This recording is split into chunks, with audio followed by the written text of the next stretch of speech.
It's funny how life sneaks up on you. One minute you're young, full of hopes and dreams, believing you have all the time in the world to make things happen. The next minute you're 55, staring at a pile of bills trying to make ends meet for your kids. You blink, and suddenly the years have passed in a blur. I'm Rosa Harris, and I've lived a life full of struggle but also resilience. I don't have time to dwell on the what-ifs anymore.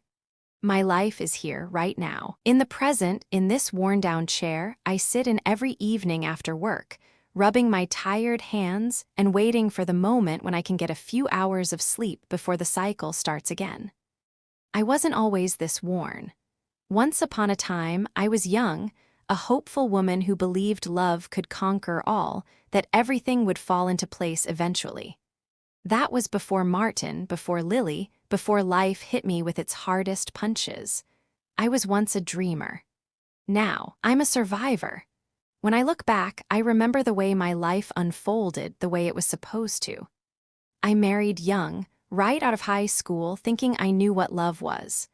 John, my late husband, was the kind of man you could lean on, someone who promised that everything would be okay. That promise didn't hold, though. It shattered with his passing 8 years ago, leaving me alone with 2 children, barely a penny to my name, and a world that didn't seem to care. Life hasn't been easy since then, and it didn't get any easier when I ended up in the factory down in South Atlanta, the hum of machines and the smell of oil and sweat becoming the soundtrack of my life. It was a steady job, if nothing else, and I had to put food on the table somehow. No one else was going to do it for me. Martin was already 25 when John passed, a young man with a bright future, or at least that's what I'd hoped. But after the funeral, things changed. He moved out for a bit, tried to make something of himself, but the world outside wasn't kind to him. Jobs didn't stick, and every time he came back to stay with me, he seemed to be carrying the weight of a world I couldn't protect him from. Lily, on the other hand, was only 7. She didn't understand. She only wanted to know why Daddy wasn't there to tuck her in anymore.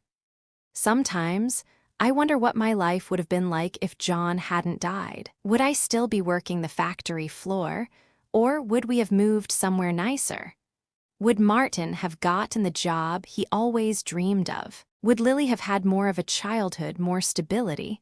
Would I have a chance to take a breath without worrying about bills or rent or food? These thoughts come and go, fleeting as I tuck them away under the weight of the reality I've come to know too well. I wake up at 5 every morning, even though the clock doesn't go off until 6. I have to make sure that Martin gets up for work and that Lily is ready for school. Then, I head out myself, always trying to beat the traffic, trying to find a way to keep my head above water. By the time I get home, it's dark again. I can't remember the last time I saw daylight that wasn't wrapped up in the light of a street lamp on my way home. The factory is a loud place. The clang of metal on metal, the smell of hot metal being molded, it becomes part of you. It becomes the rhythm of your life. You get used to it. You learn to ignore it. At least you try to. Because if you let it consume you, if you let yourself feel the weariness that builds in your bones, you might never make it through the day. I teach my kids what I know. I show them what I've learned through hard work. Life doesn't owe you anything, I tell them. You have to fight for everything. There's no such thing as a free ride. I want them to know that even though life can be hard, even though things can fall apart at any moment, you don't give up. You keep going, one step at a time. I'm not rich and I don't have any fancy college degrees, but I have something money can't buy: perseverance. Martin, he doesn't quite get it yet. He's still angry. I see it in the way he holds himself, like the world owes him something. I want to help him, but sometimes I don't know how. He's been through so much and the world hasn't been kind to him. Still, I can see the potential in him. He's smart, clever, but he's just lost. Lost in his own anger. He doesn't always listen when I tell him to keep pushing, to find something to hold on to. Lily, my sweet girl, she's a bit different. She's sensitive, thoughtful. Sometimes I think she sees the world more clearly than I do, even at her age. She understands that it's just the two of us, and that's enough. She doesn't ask for much.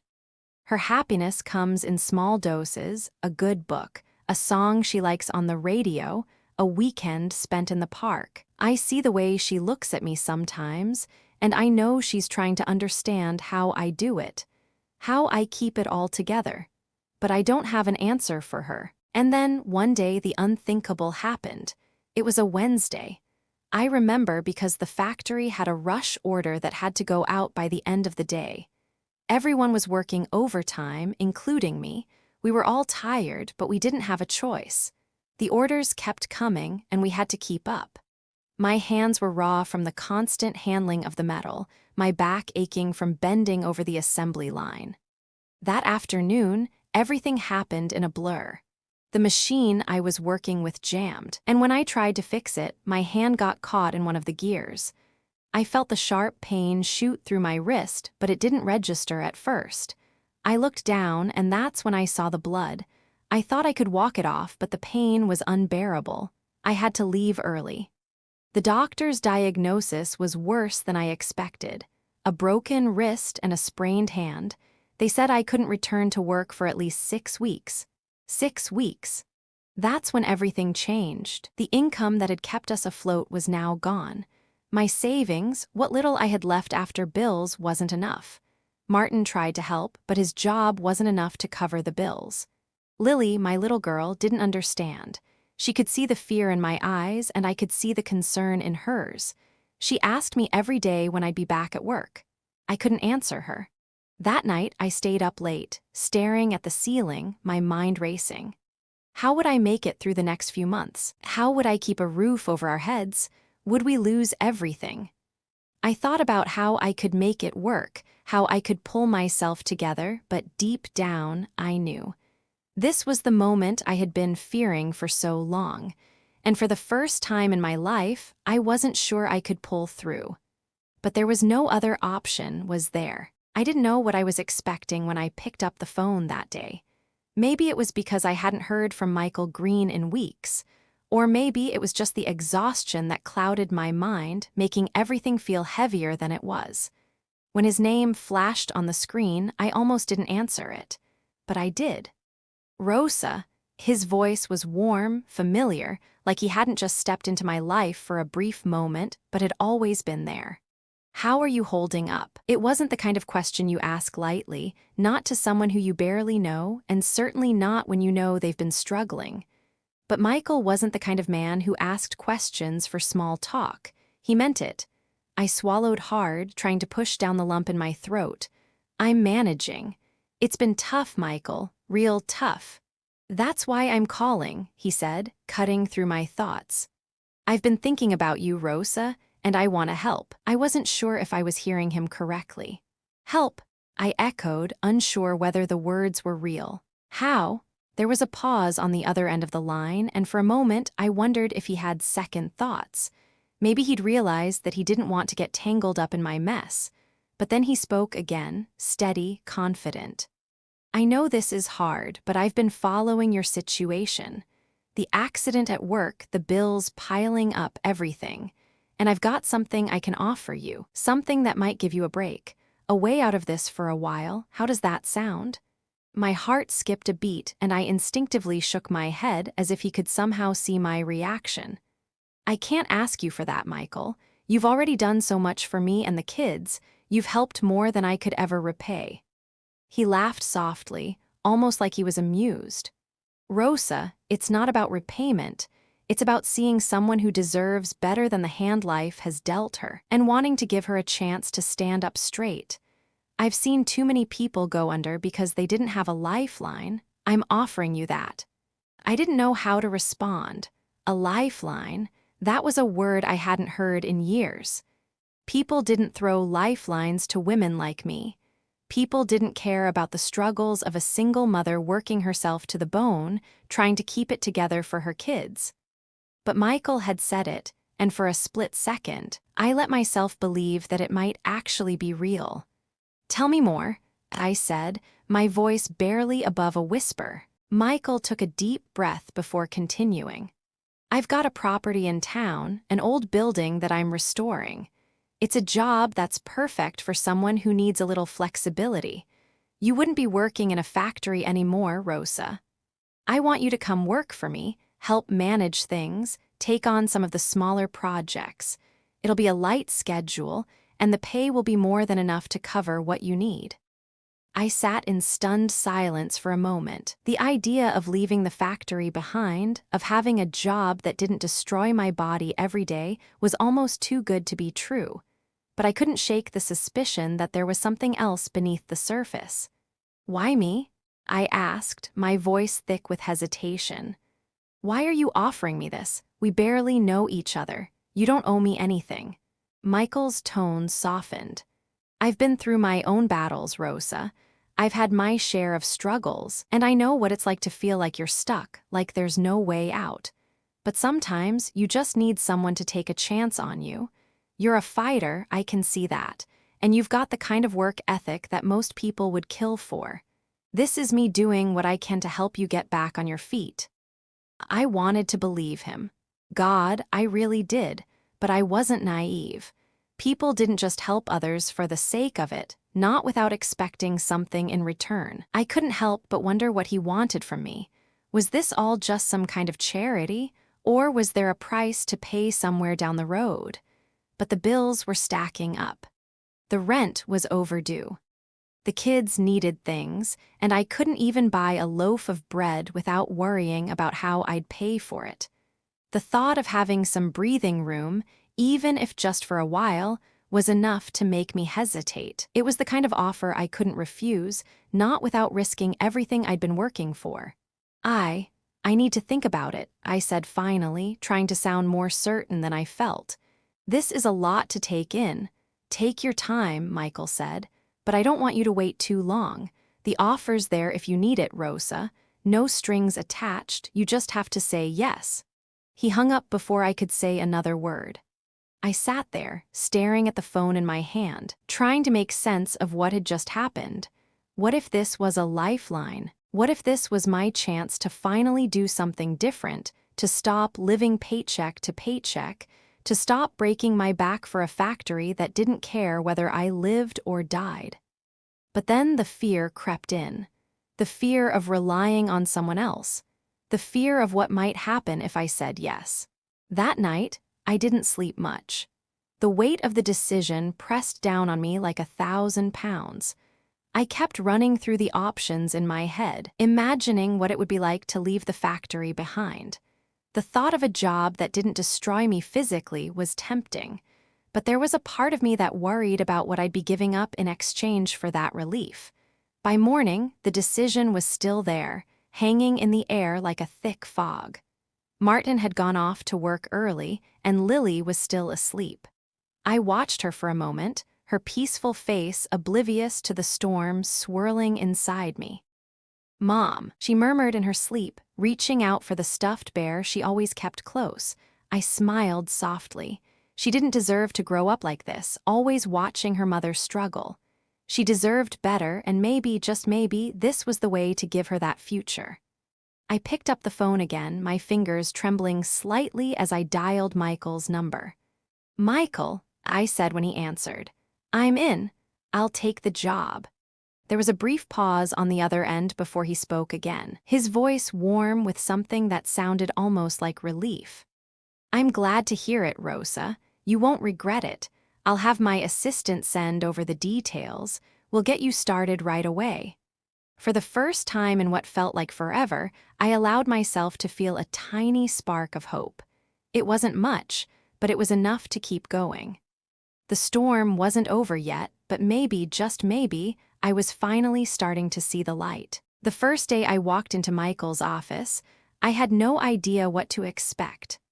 I had worked factory floors for most of my adult life, a place where the machines did most of the talking and the humans were left to follow orders. But here, in this sleek, modern office downtown, everything felt different.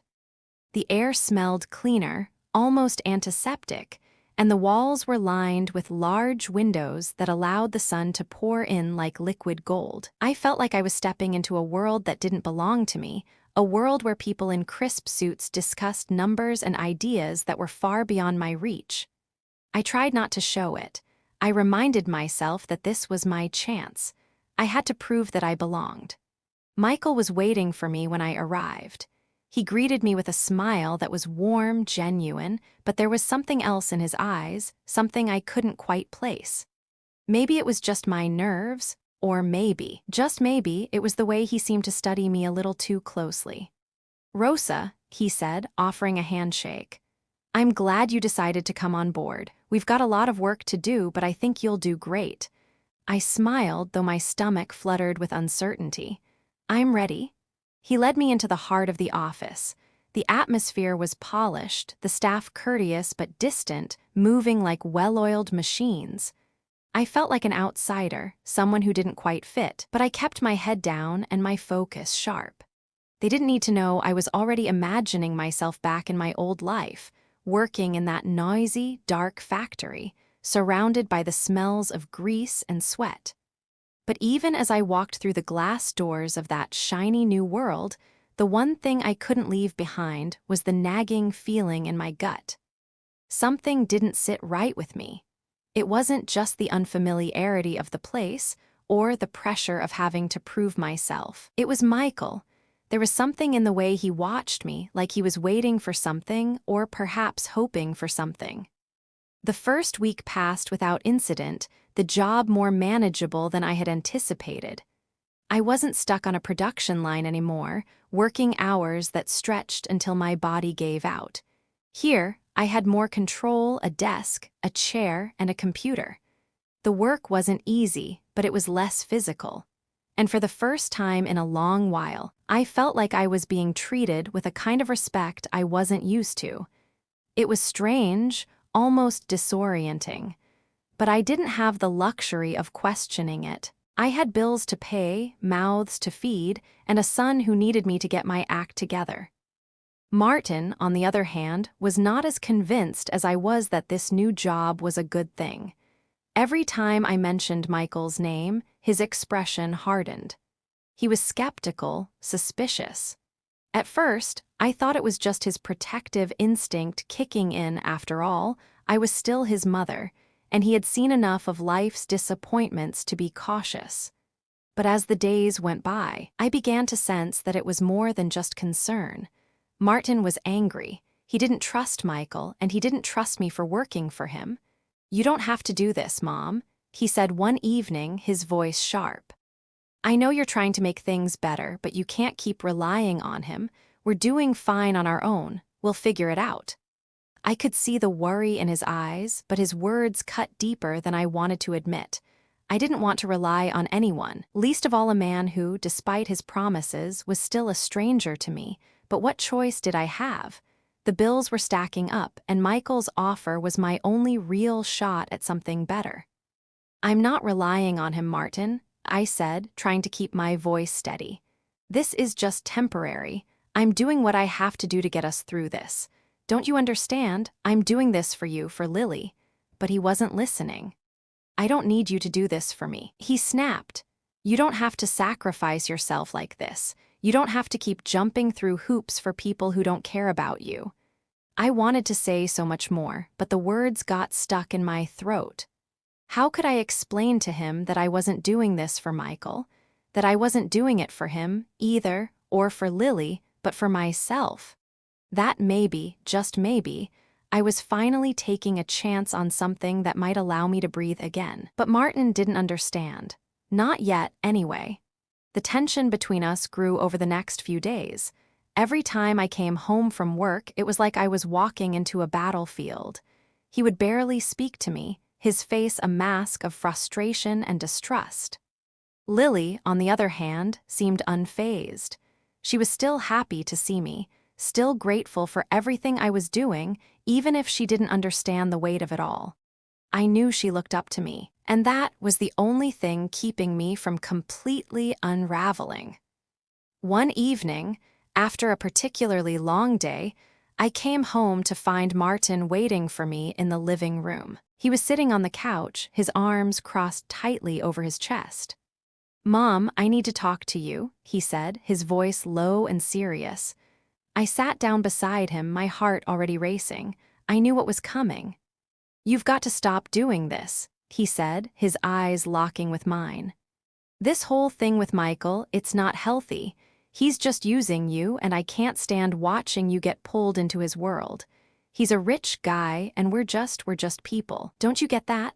I swallowed hard, trying to hold back the tears that were threatening to fall. "Martin, I know it's hard to understand, but I need this. We need this." "I don't need him," Martin shot back, his voice rising. "I don't need a handout, and neither do you. You've always been strong. Why are you letting this guy make you weak?" His words stung, cutting through me in ways I couldn't explain. "It's not about weakness, Martin. It's about survival. And right now, this is the only option we've got." I stood up, the words tumbling out before I could stop them. "You don't know what it's like to be the one who carries everything, to always feel like you're about to break. This isn't just about you or me, it's about keeping us going. So stop looking at Michael like he's the enemy. I'm doing what I can to make sure we don't end up with nothing." For a moment, neither of us spoke. The silence between us was heavy, filled with all the things we couldn't say. I turned away from him, my chest tight with emotion, and walked to my room. I wanted to tell him I was sorry, but I didn't know how. As I lay in bed that night, the words Michael had said to me echoed in my mind. "I'm offering you a chance to get back on your feet, Rosa." But was I really? Or was I just trading one set of problems for another? I had to believe Michael was offering me a lifeline. If I didn't know how I would make it through the next day, the next week, or the next month. I had to keep moving forward, even if it meant walking through this storm alone. The following days blurred together like the sound of tires on a rain-soaked road, relentless and ever-moving. I kept my head down at work, doing my best to stay focused on the tasks Michael had assigned me. It wasn't difficult work, but it was unfamiliar, and every decision I made felt like walking on a tightrope. One wrong move, and I might lose my balance. But the stakes had never been higher. The office, with its sleek desks and polished floors, still felt like an alien world to me, but I was learning to navigate it slowly. Michael was a patient teacher, though there were moments when I caught him watching me too closely, as if he was waiting for me to slip. Sometimes, when I'd raise my head to meet his eyes, there was a flicker of something else there, an unspoken expectation, perhaps, or an unfamiliar depth that unsettled me. I couldn't quite figure it out, but I kept telling myself that I didn't have the luxury of overthinking it. The first few weeks passed in a haze of spreadsheets, blueprints, and phone calls. I was involved in every aspect of the project Michael was overseeing, from managing contractors to reviewing design plans. It was more responsibility than I'd had in years, and there were moments when I felt out of my depth. But there was something oddly liberating about it.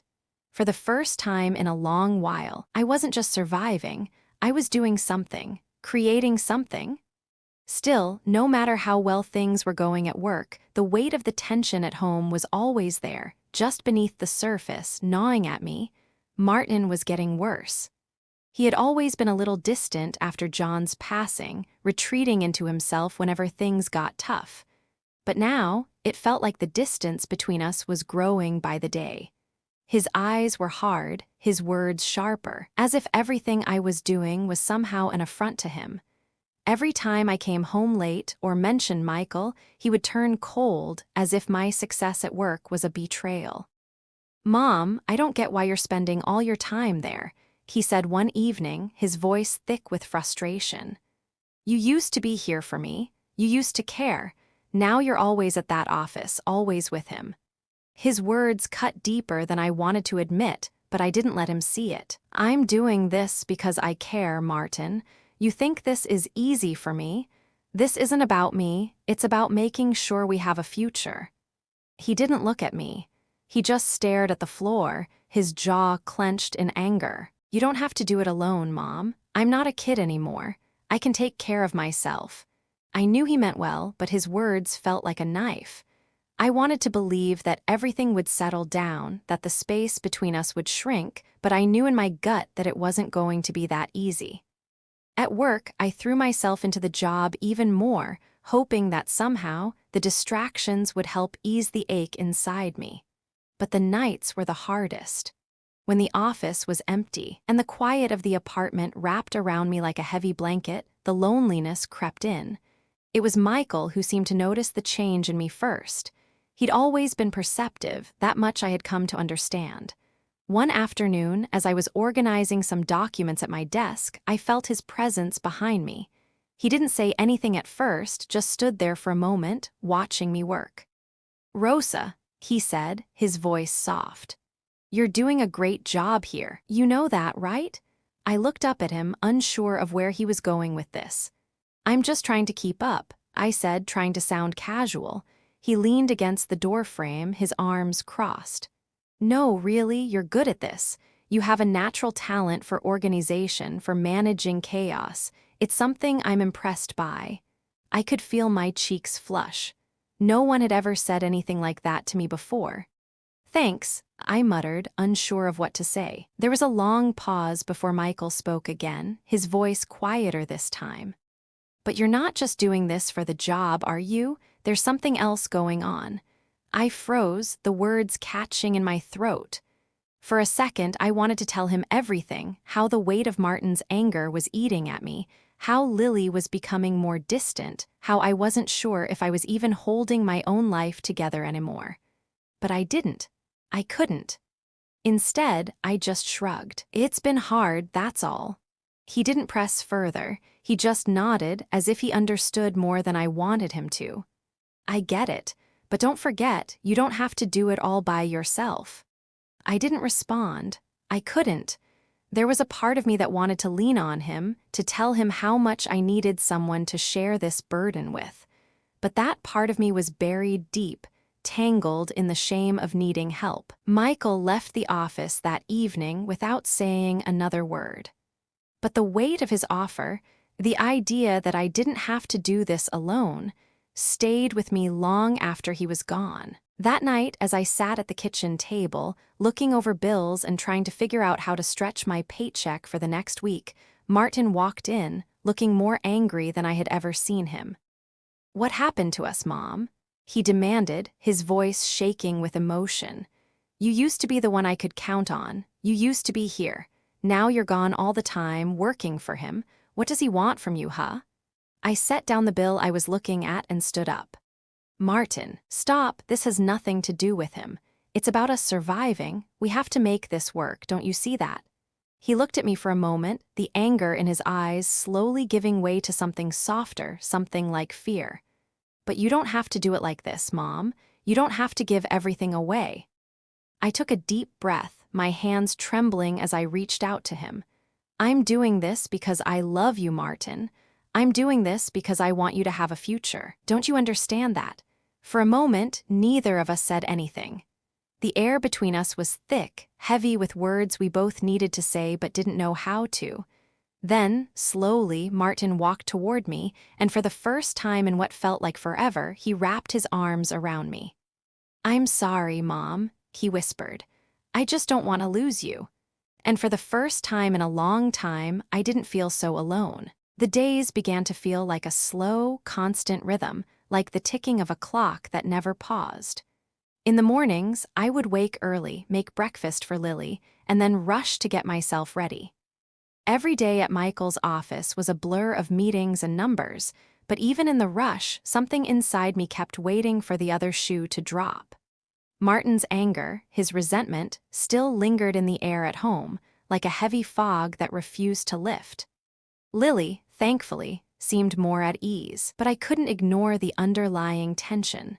Something was changing between us all, and it wasn't good. But despite it all, I kept pushing forward. For the first time in a long time, I had a purpose that went beyond just surviving. At work, I had earned a level of trust from Michael. He relied on me for more complex tasks, and every time he handed me a new responsibility, I could feel myself growing in ways I hadn't expected. It felt good to be needed, to be trusted, but I couldn't shake the nagging feeling that it came with strings attached.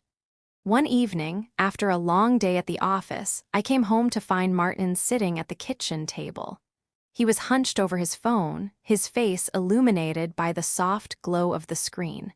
It wasn't unusual for him to be on his phone. He was always texting or browsing through social media, but tonight, there was something about the way he was sitting that caught my attention. "Martin?" asked, setting my purse down on the counter. He didn't look up at first. "Yeah, Mom." His voice was distant, distracted. I tried to keep my tone light, but I could feel the weight of the moment pressing down on me. "I was thinking maybe we could do something this weekend. Spend some time together, just the three of us. What do you think?" He finally looked up at me, his expression unreadable. "I'm not sure. I've got some things to catch up on. Maybe next time." I felt a pang of disappointment, but I didn't push him. It wasn't the first time he'd turned down an offer to spend time together, but I hoped it wouldn't be the last. "Okay," I said, forcing a smile. "Just know I'm here if you need me." He didn't say anything in response, and the silence between us stretched longer than I liked. As I made my way to the fridge to grab a drink, my phone buzzed. I looked down to see a text from Michael. "I need to talk to you about something important. Can we meet tomorrow morning?" I frowned, wondering what this was about. We hadn't had any meetings scheduled for tomorrow, and the last few days had been smooth enough that I couldn't imagine why he would want to talk about something important. I quickly typed back, "Sure, I can meet you at the office. What's going on?" His reply came almost immediately. "I'll explain when you get here. It's about the project, but it's not about work." That didn't sit right with me. I tried to shake the unease that had suddenly settled in my stomach, but it wouldn't go away. The next morning, I arrived at Michael's office early.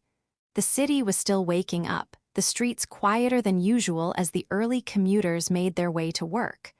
I walked through the glass doors, my mind racing with possibilities, none of them comforting. Michael was already there, standing near the window, looking out at the city skyline. He didn't turn around when I entered, and for a moment I just stood there, unsure of what to say or do. "Rosa," he finally said, turning to face me. "I'm glad you're here. I tried to keep my voice steady. You said you needed to talk. What's going on?" He motioned for me to sit, and I did, feeling the weight of the moment pressing down on me. Michael leaned against the desk, his arms crossed, his expression unreadable. There was a tension in the air, something unspoken between us, and I didn't know if I was ready to hear it. "Rosa," he began, his voice more serious than I had ever heard it. "I've been thinking a lot about you, about this project, about everything." I raised an eyebrow. "What do you mean?" He took a deep breath. "I've watched you over the past few weeks. You've been working harder than anyone else in this office, and you've handled everything I've thrown at you without flinching. But there's more to you than just this job, and I think you know that." I didn't like where this was going. I shifted in my seat, my stomach tight with anxiety. "Michael, if this is about the project—" "It's not about the project," he interrupted. "It's about you, Rosa. I'm not going to beat around the bush here." He paused as if collecting his thoughts. "I think there's a connection between us, a real connection." I froze. My heart thudded in my chest, the room suddenly feeling smaller, as if the walls were closing in on me. I opened my mouth to say something, but nothing came out. What was he saying? Was he serious? He took a step closer, his eyes locked on mine, and I felt a strange pull. I wanted to look away to break the connection, but I couldn't. "I've been thinking about this for a while," he continued, his voice softer now. "I've been thinking about how much you mean to me, how much I want to help you more than just as a colleague, more than just a friend." I couldn't breathe. His words hung in the air, the weight of them crushing me. My mind raced, trying to process what he was saying. He couldn't possibly mean what I thought he meant. "I don't know what to say," I whispered, my voice barely above a breath. I don't know if this is what I want." Michael stepped back, running a hand through his hair, clearly frustrated. "I get it. I didn't expect you to be ready for this, but I wanted to be honest with you. I think we could be good together, Rosa. I think you're someone worth fighting for." His words pierced through me like a dagger, and for a moment I couldn't move. I had so many questions, so many doubts, but one thing was clear: I wasn't prepared for this. I wasn't prepared for Michael to cross that line, to blur the lines between work and something more. I stood up, suddenly feeling like I couldn't stay in that room another second. "I need time to think," I said, my voice shaky. "I need to process this, everything." Michael didn't stop me as I walked out. He didn't try to say anything else, just watched me go. I didn't know what I was doing anymore. I didn't know if I was losing myself in this job, in this man, or if I was just grasping at straws, trying to stay afloat in a world that felt like it was shifting beneath me. The question now wasn't just about Michael. It was about me. What was I willing to risk for a future I wasn't sure I wanted? As I left the office that day, my mind a storm of conflicting emotions, I realized I had reached a crossroads. I could keep walking down this path, chasing a life that seemed to offer more than what I had, or I could step back, reevaluate everything, and find my own way. The only problem was I didn't know which way was forward anymore. The next few days felt like a fog, thick and suffocating. I couldn't shake the conversation with Michael from my mind. The look in his eyes, the weight of his words, hung over me like a storm cloud. At work, I threw myself into my tasks, hoping that if I kept busy enough, I could avoid confronting what had happened between us. But it was like trying to outrun the inevitable. No matter how fast I worked, I couldn't outrun the feelings that were creeping up inside me. I didn't know what to make of Michael's confession. Part of me wanted to believe him, to let myself imagine that maybe, just maybe, I could have something more than the struggle that had defined my life for so long. But the other part of me recoiled, reminded of the pain and disappointment I had carried for years. I didn't want to risk my heart again, not after everything I had been through. I couldn't afford to make another mistake, not now. At home, things weren't much better. Martin's anger hadn't faded. In fact, it seemed to have grown more intense, more volatile. Every conversation we had was strained, like we were speaking two different languages. He didn't trust me, didn't trust my choices, and every time I tried to explain why I was doing what I was doing, it felt like I was talking to a wall. I wasn't sure what he wanted from me anymore. Was he angry that I was working, angry that I was trying to make a life for myself outside of the suffocating walls of this apartment?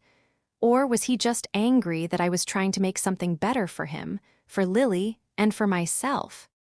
"Mom, I don't know what you're doing anymore," he snapped one evening, his voice tight with frustration. "You're always at that office, always talking about Michael, and I don't know who you are anymore. You don't even look at me the same. You don't even care anymore." His words hit me like a slap to the face. "Martin," I began, but I didn't know where to start. How could I explain the turmoil inside of me? How could I explain that I was just trying to keep my head above water, that I was doing what I thought was best for all of us? "I do care," I said finally, my voice soft. "I care more than you know, but I have to do this, Martin. I have to make sure we have something to fall back on, something better than what we have right now." Martin shook his head, his face twisted with anger. "You're forgetting about us. You're forgetting about me." "I'm not forgetting about you," I said, my own frustration starting to bubble to the surface. "But I can't keep doing this alone. I need help. We need help." But as soon as I said the words, I realized how vulnerable they made me, how exposed. How much I had been lying to myself, pretending that I was okay, that everything would work itself out. Help from who? From Michael? His voice was sharp, his eyes narrowed. "You're letting him pull you in. I don't want that. I don't want you to lose yourself." I felt my chest tighten. "I'm not losing myself, Martin," I said, my voice a little more controlled. "I'm trying to survive." But Martin wasn't listening. He was already turning away from me, the door slamming behind him as he left the apartment for the night. I sank into the couch, feeling the weight of his words press down on me, making it hard to breathe. What had happened to us? When had he started to look at me like I was the enemy? That night, I lay in bed, staring at the ceiling, unable to find sleep. My mind kept circling back to Michael, to his offer, to the unspoken promise that maybe, just maybe, I could have a life that didn't involve constant struggle, constant pain. But the more I thought about it, the more I felt the same knot in my stomach, the same hesitation. Michael was offering me something, but what did it really cost? What was he asking for in return? I didn't know.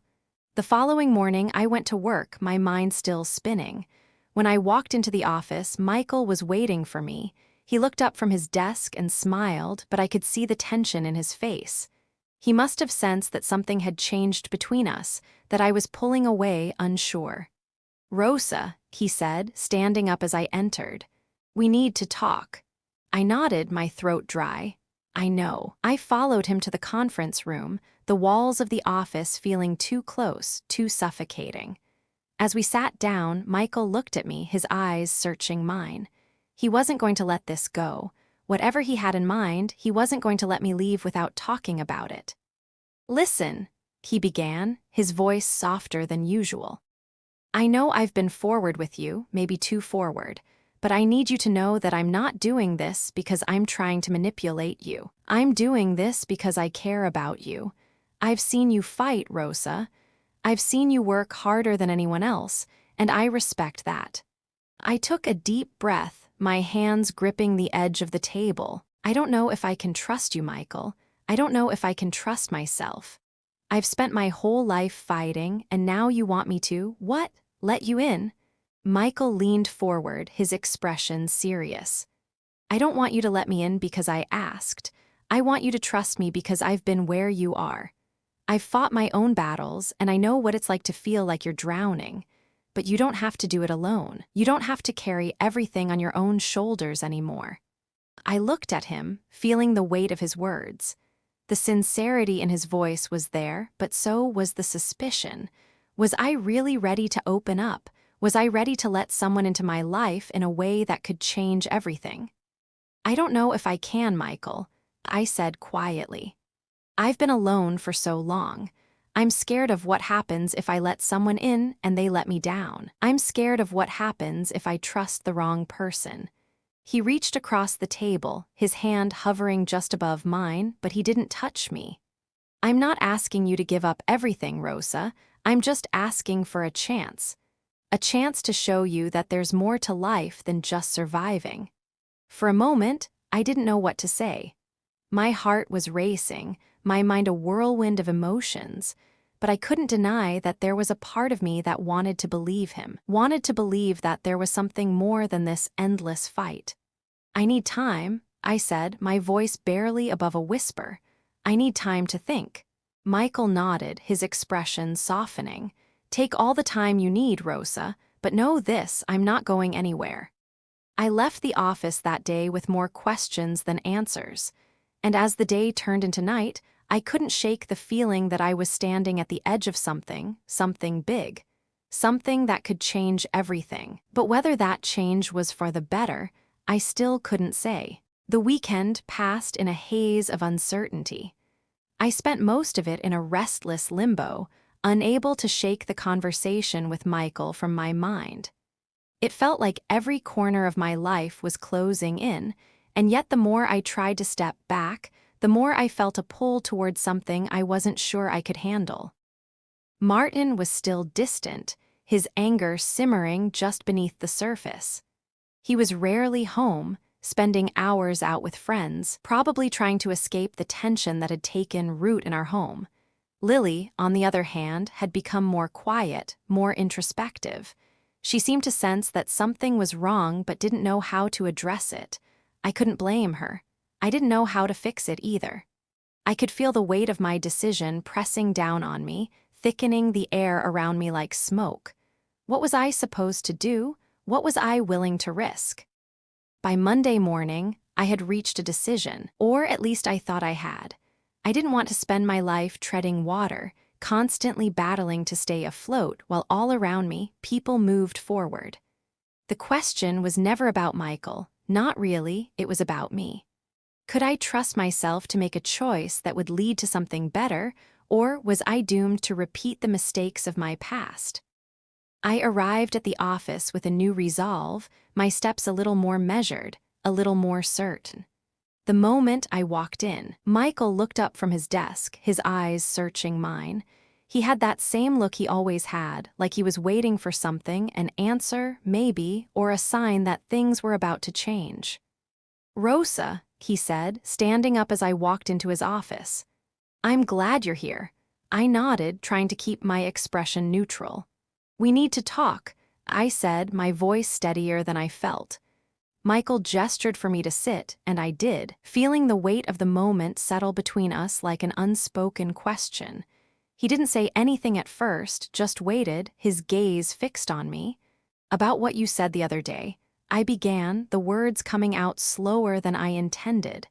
"I've been thinking about it, a lot, and I've realized something." He tilted his head slightly, his eyes narrowing with curiosity. "What's that?" I took a deep breath, trying to steady myself. "I'm not sure if I'm ready to open up. I don't know if I can trust you, Michael, and I don't know if I should.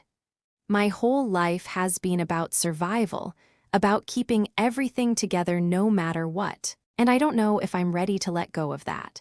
Michael's expression softened, and for a moment I saw something that looked almost like understanding in his eyes. "I get it, Rosa. I do. Trust is hard, especially when you've been burned before, but you're not alone in this. You don't have to be." I shook my head, my heart racing. "But you're asking me to trust you with something I'm not even sure I can trust myself with. You're asking me to let go of everything I've built, and I'm scared of what will happen if I do." There was silence between us for a moment. Michael's gaze never wavered, but he didn't push me either. He just sat there, waiting, giving me space to breathe. "You don't have to let go of everything at once, Rosa," he said quietly. "I'm not asking you to change everything in your life. I'm asking for a chance to show you that there's more out there, that there's a life beyond just surviving." His words hung in the air, pulling at something deep inside me, but I wasn't sure I could give him what he wanted. The idea of opening up, of letting someone in, felt like a betrayal to the person I had become. The person who had fought and scraped her way through every challenge life had thrown at her, never asking for help, never depending on anyone else. "I need time," I said, my voice shaking slightly. "I can't make any promises right now. I need time to figure this out." Michael didn't seem upset. He just nodded, the corners of his mouth lifting in a faint smile. "Take all the time you need, Rosa. I'm not going anywhere." But as I left his office, the feeling that I was standing at the edge of a cliff didn't fade. The air around me felt thick, heavy with the weight of the decision I hadn't made yet. It was like I was standing on the edge of something, looking down, but afraid to jump. That evening, when I got home, I found Martin sitting at the kitchen table again, his phone in hand. He didn't look up when I entered, and for a moment I thought about just walking past him, but I couldn't ignore it any longer. I couldn't keep pretending everything was fine when it wasn't. "Martin," I said softly, my voice shaking a little. "We need to talk." He looked up, his face tired, like he had been expecting this conversation. "About what?" "About you," I said, taking a seat across from him. "About how we've been, about how things have been between us." Martin sighed and leaned back in his chair, his eyes weary. "I don't want to talk about it, Mom. I don't want to keep fighting. I just don't understand what you're doing anymore. You've been so distant, and it feels like you're pushing me away." I reached across the table and placed my hand on his, feeling the tension in his muscles, the way he was holding himself back. "I'm not pushing you away, Martin. I'm trying to figure out who I am again. After everything, I don't even know where to begin." He didn't say anything at first. Instead, he stared down at our hands, his jaw tight with emotion. Finally, he spoke, his voice low. "I just don't want you to get hurt again, Mom. I don't want to see you make the same mistake with him that you made with Dad. I don't want you to lose yourself in this." I swallowed hard, my heart aching with his words. He didn't know what it had been like for me after John died. He didn't know how lost I had felt, how I had tried to hold everything together for him and Lily, and how empty I'd felt inside. But I couldn't explain that to him now, not without risking everything. "I'm not losing myself, Martin," I said quietly, meeting his gaze. "I'm just trying to find a way to make this all work. For you, for Lily, for me." There was a long silence, and then Martin nodded slowly, as if he were finally starting to understand. "I just want you to be happy, Mom. I don't want you to feel like you have to do everything alone." I didn't know how to respond. The weight of his words, the weight of his care, settled into me, a heavy burden I wasn't sure I could carry. But I nodded anyway, trying to smile, trying to show him that I heard him, that I understood. "I know, Martin," I said softly. "I know." Later that night, after Martin had gone to bed, I sat in the dark kitchen, staring out at the city lights. My mind was a whirlwind of doubt, of fear, of unanswered questions. What was I really afraid of? The possibility of happiness? The risk of trusting someone again? Or was it something else entirely? As I sat there, the silence around me grew deafening, and somewhere, deep inside, I knew that I couldn't keep living like this. I couldn't keep running from the choices I had to make. The path ahead wasn't clear, but one thing was certain: I had to choose a direction. Tomorrow, I would make a decision. I wasn't sure what that decision would be yet, but I knew that the moment of truth was coming, and there was no turning back. The morning after my conversation with Martin, I woke up feeling different, as if the weight of the world had shifted ever so slightly, just enough for me to feel it. The silence in the apartment was more pronounced than usual, the hum of the refrigerator, the distant sound of traffic outside, all conspiring to remind me that I was standing on the edge of something. A choice, a decision, that would set the course for everything that came after. I didn't know what that decision was yet, but I had to make it. The tension in my chest was too much to ignore anymore. It wasn't just about Michael or Martin or my job. It was about me. About who I wanted to be, who I needed to be, and what I was willing to risk to find the life I had been chasing for so long. The office was quiet when I arrived. The usual buzz of phone calls, the murmur of staff working in the open space, all seemed muted today. I couldn't tell if it was the weight of my own thoughts making everything feel heavier, or if something had shifted in the air between me and Michael. Either way, the space between us had grown. There was an unspoken tension now, like we were both waiting for the other to make the first move. When I walked into his office, he was standing by the window, looking out at the city with his hands in his pockets, his posture relaxed but tense. He turned when he heard me enter, and for a moment, we just looked at each other, neither of us knowing exactly what to say. "Rosa," Michael finally said, his voice steady, but his eyes giving away the quiet anticipation beneath the calm exterior. "I've been thinking about you, about what you said the other day." I nodded, feeling my stomach churn. "I've been thinking about it too." He stepped away from the window, walking toward me with that same confident stride. "You're still not sure about this, are you?" I wanted to say no, to just walk away and tell him I couldn't handle this. But the truth was, I wasn't sure of anything anymore. Everything I had built, my life, my routines, my walls, was being tested, and I wasn't ready to tear it all down. Not yet. "I don't know," I said quietly. "I don't know if I can trust myself. I don't know if I can trust you. I've been on my own for so long, Michael. I don't know how to do this. I don't know how to trust again." He was silent for a moment, studying me with an intensity that almost felt like it was pulling me toward him. "Rosa," he said softly, "you don't have to trust me right away. Trust takes time, but what I'm offering is a chance. A chance for something more than just surviving." His words hit me like a wave, pulling me under before I could catch my breath. "I know," I whispered. "But I've spent so much of my life surviving. I don't know how to do anything else." Michael reached out, his hand hovering just an inch from mine. It was a simple gesture, but it felt like the entire room was holding its breath. "You don't have to do it alone anymore," he said. I'm here. I'm offering you a chance to live, Rosa, not just exist, to really live. I pulled my hand back slightly, afraid that if I let myself reach for him, it would mean something more than I was ready for. I don't know if I can do that, Michael. I don't know if I can take that leap.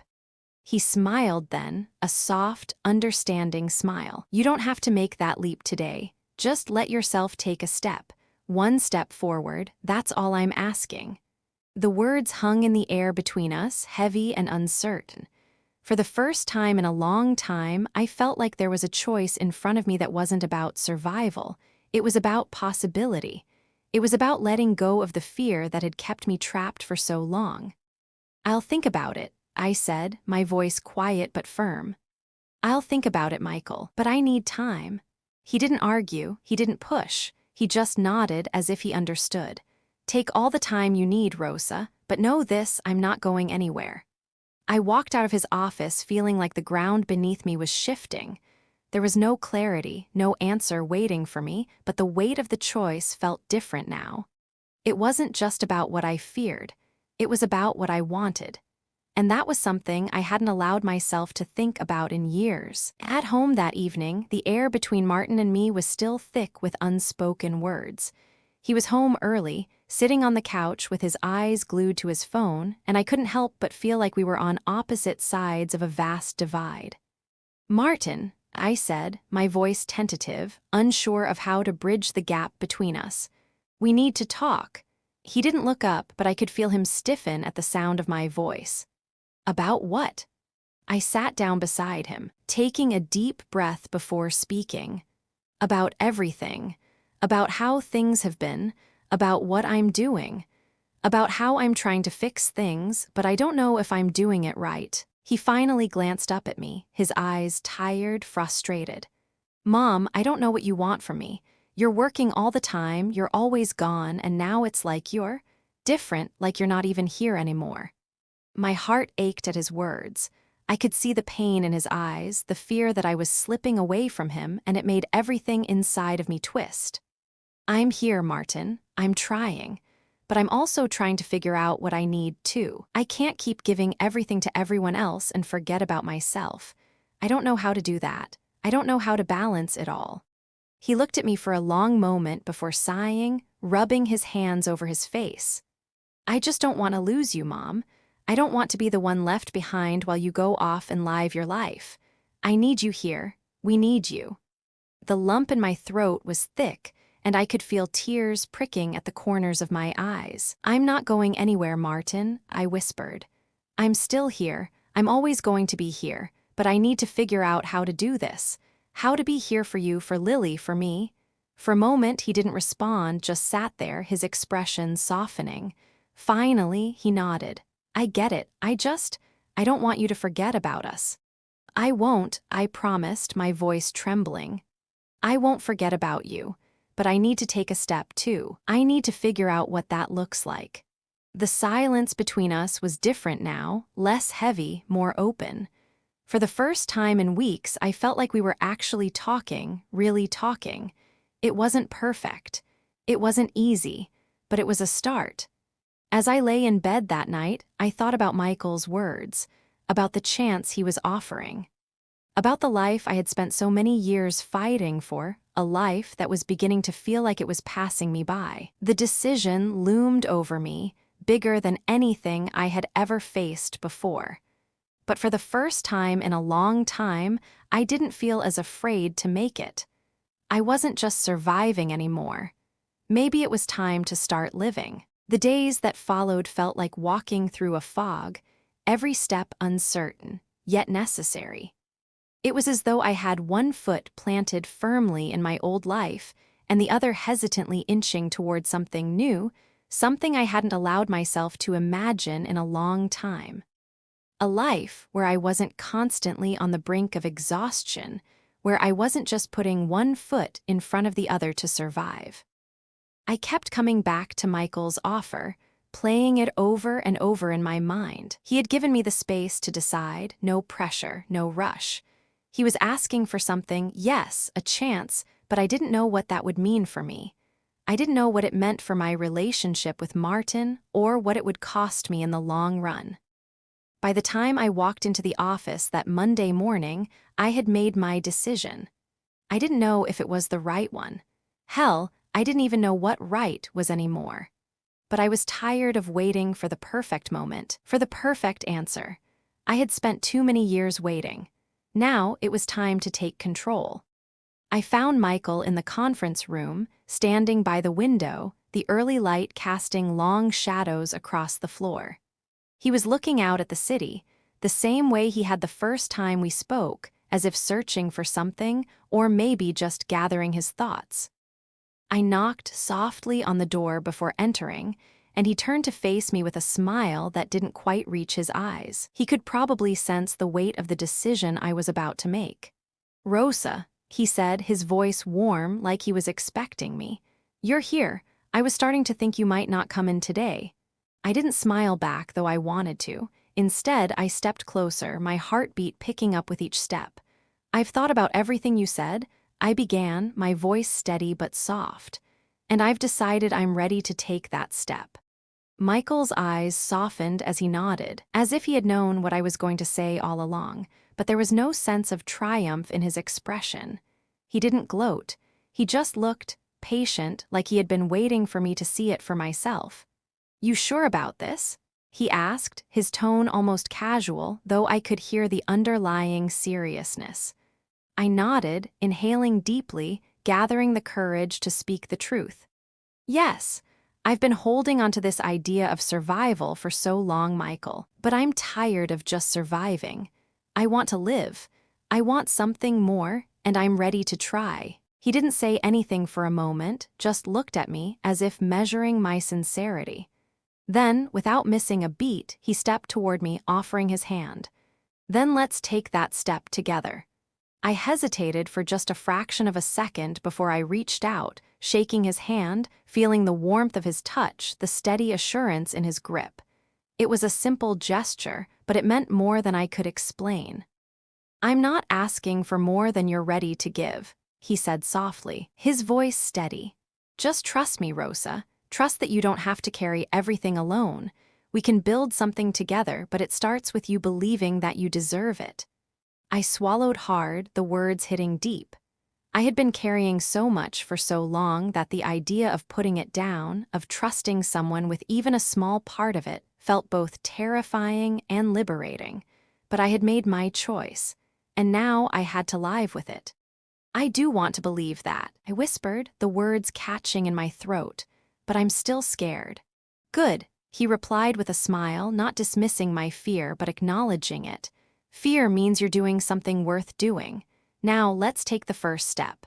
At home that evening, the air was still thick with unspoken words. Martin had come back earlier than usual, his eyes shadowed with something I couldn't quite place.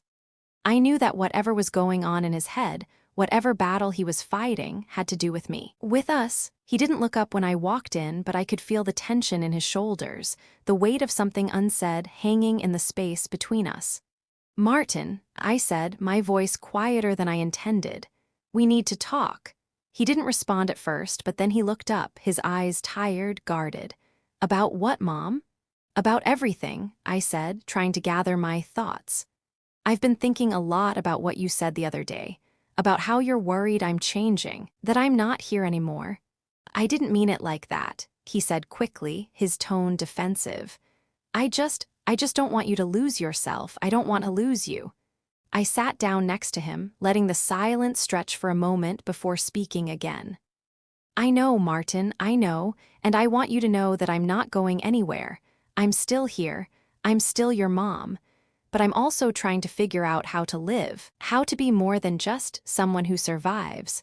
I want more for us, for me, for you." He looked at me, his expression softening, but there was still uncertainty in his eyes. "But what does that mean? What's changed, Mom?" I took a deep breath. "I've decided to take a chance. I've decided to trust someone again, to take that step forward." He blinked, the words clearly surprising him. "You mean Michael?" I nodded, my stomach knotting at the mention of his name. "Yes. Michael has offered me something, a chance to be more, to do more than I've been doing. And I want to try, but I need you to understand that this doesn't change what's important. It doesn't change you or Lily. He stared at me for a long moment, and for a second I thought he might say something, argue, push me further.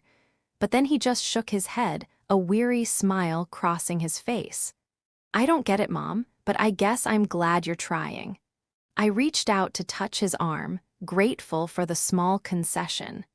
I know this isn't easy, but I need you to trust me, Martin. I'm doing this for us, for all of us. He didn't say anything, but he didn't pull away either. The silence that had stretched between us for so long seemed to shrink just a little.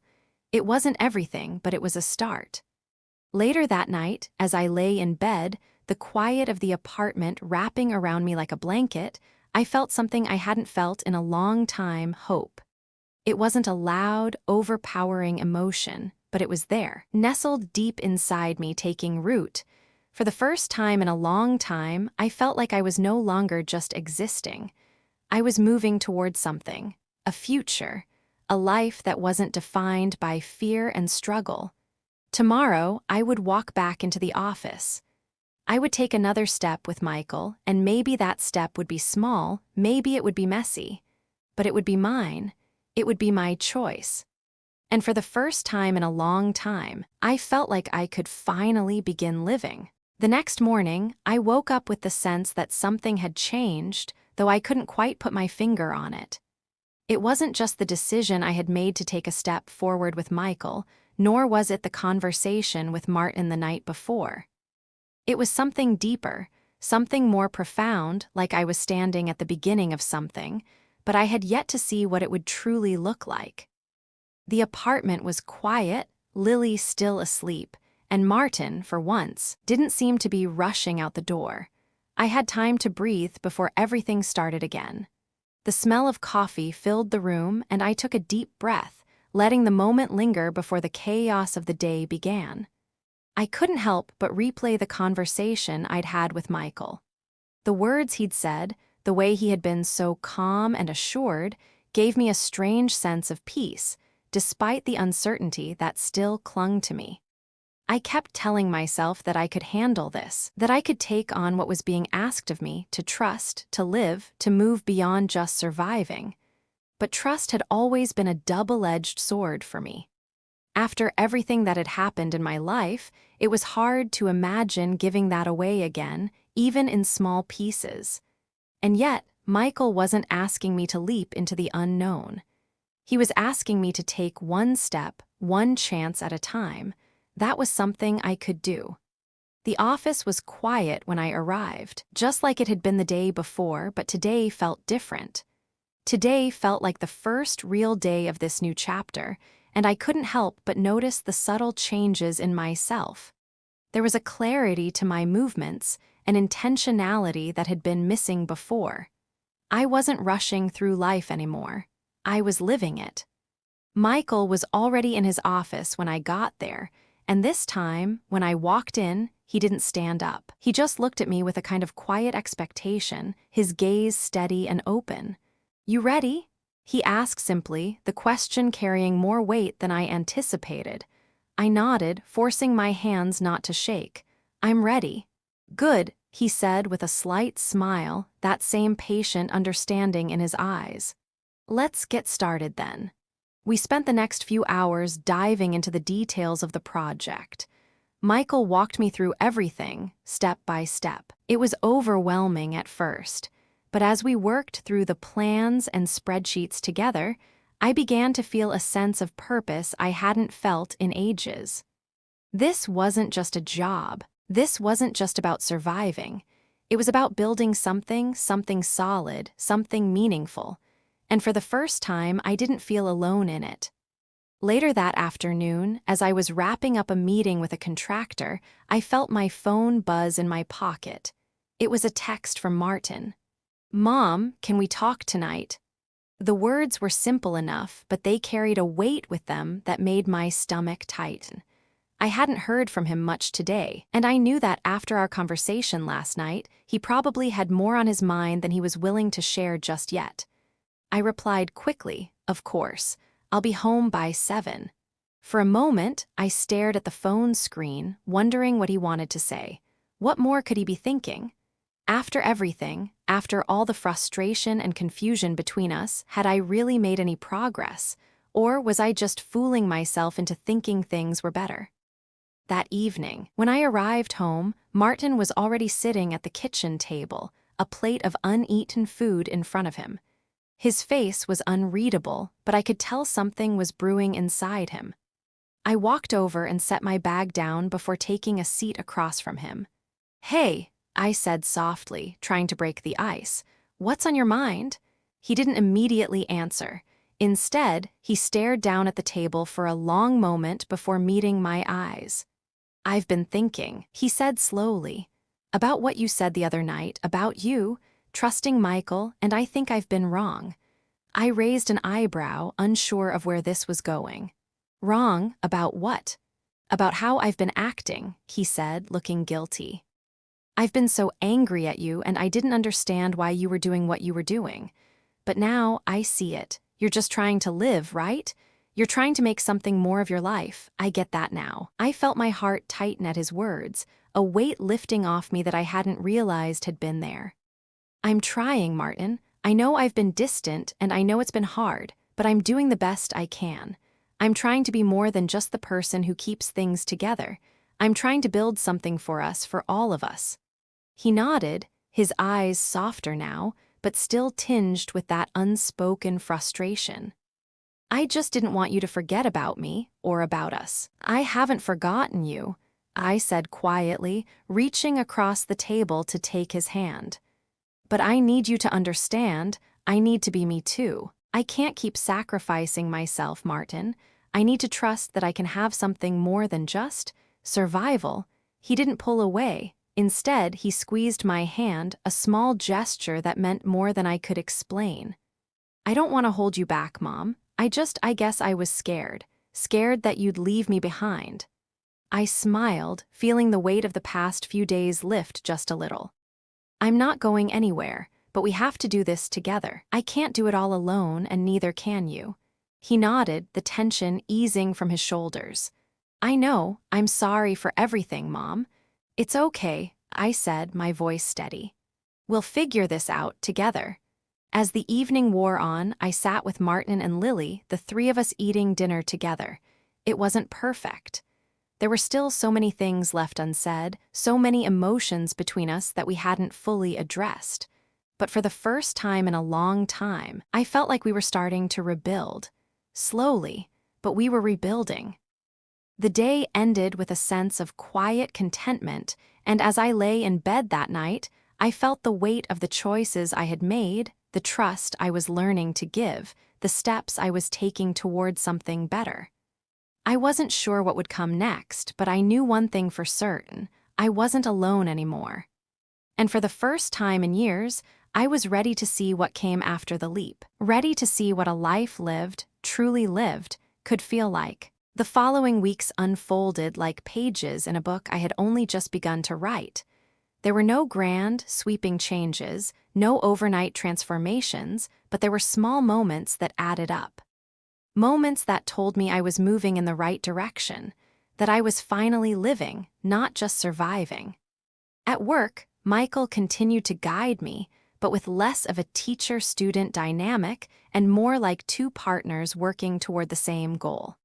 Every day, as I walked into the office, I felt more at home. I could see the potential for something bigger than I had imagined, not just for the company, but for me, for my future. With Martin, things were still a work in progress, but there was a quiet understanding between us now.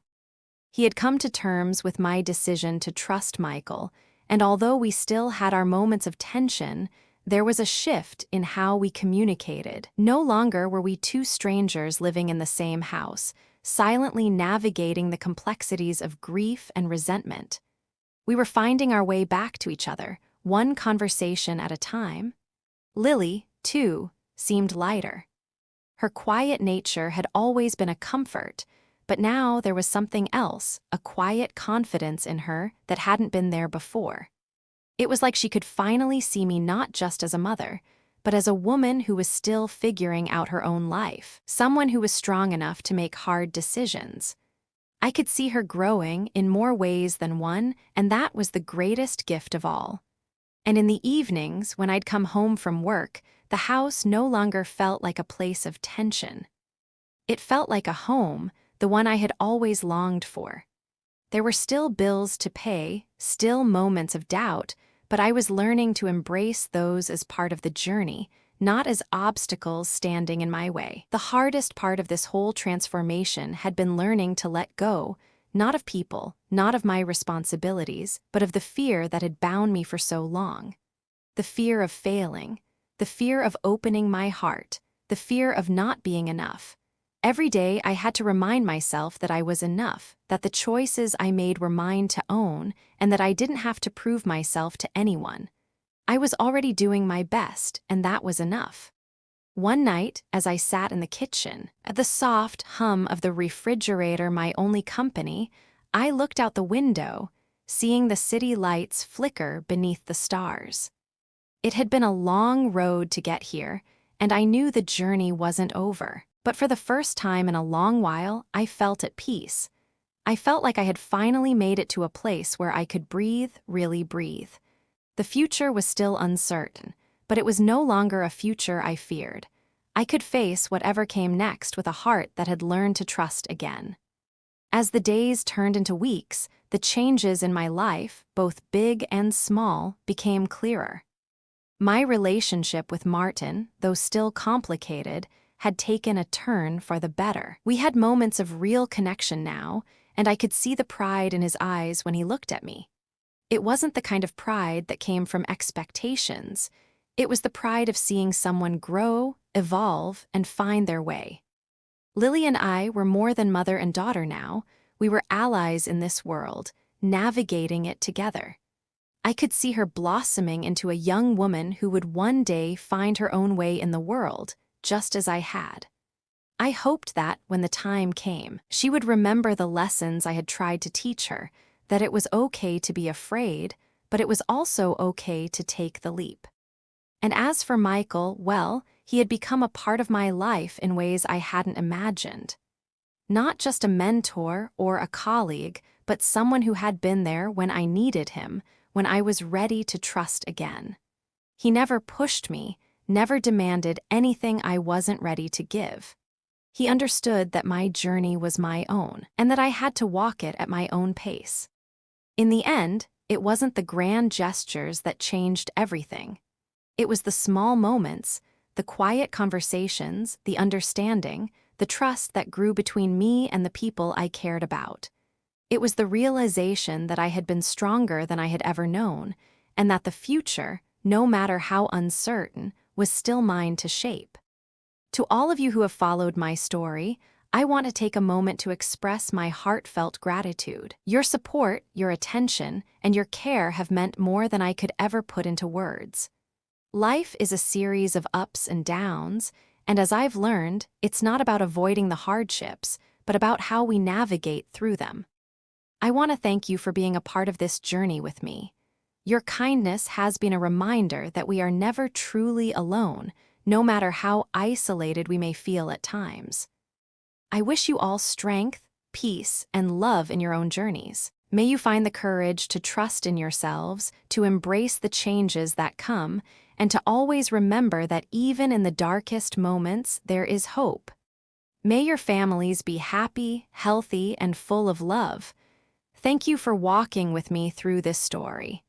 And remember, the best is yet to come. With all my heart, Rosa.